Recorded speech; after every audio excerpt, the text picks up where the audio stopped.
আল্লাহ নামাজের জন্য ডাকে না। এই উম্মতকে এতটুকু ভালোবাসেন যে আল্লাহ কথা বলার জন্য ডাকেন, নামাজের জন্য ডাকেন না। এই জন্যই মনে হয় কিতাবালা লেখছে মুসাল্লি উনাজি রব্বা, নামাজি আল্লাহর সাথে কথা বলে।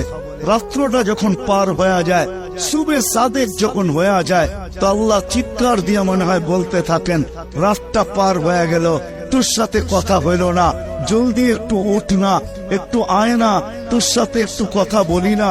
আবার যখন সকালেরটা ফজরেরটা শেষ হয়ে যায়, আবার দুপুর আসে, তখন যেন আল্লাহ বলতে থাকে, সেই সকালে কথা হইল, এখন তো দুপুর হয়ে গেল, তোর সাথে কথা হয় না, একটু আয় না, দুপুরে একটু কথা বলি না। দুপুর যখন গণায় আসর বিকাল হয়, তো আল্লাহ আবার ডাকে, সেই দুপুরে কথা হইল, এখন তো বিকাল হয়ে গেল, আয় না, তোর সাথে একটু কথা বলি না। বিকালের পরে যখন সূর্য ডুবে যায়, তো আল্লাহ আবার বলে, সেই বিকালে কথা হইলো আর সূর্যটা ডুবে গেল, এখন তো রাত্রই হয়ে গেল, আয় না, তোর সাথে একটু কথা বলি না, যেটাকে মাগরিব বলে। আপনি বলবেন এশারের সময় কেন কথা বলে?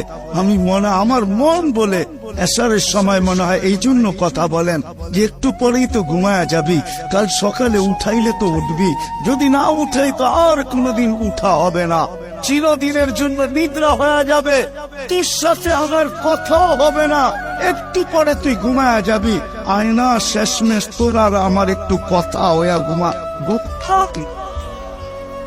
আমার তো মনে হয় আল্লাহ কথা বলার জন্য ডাকে, নামাজের জন্য ডাকে না। কিতাবালা লেখছে মুসাল্লি উনাজি রব্বা, নামাজি আল্লাহর সাথে কথা বলে। রাত্রটা যখন পার হয়ে যায়,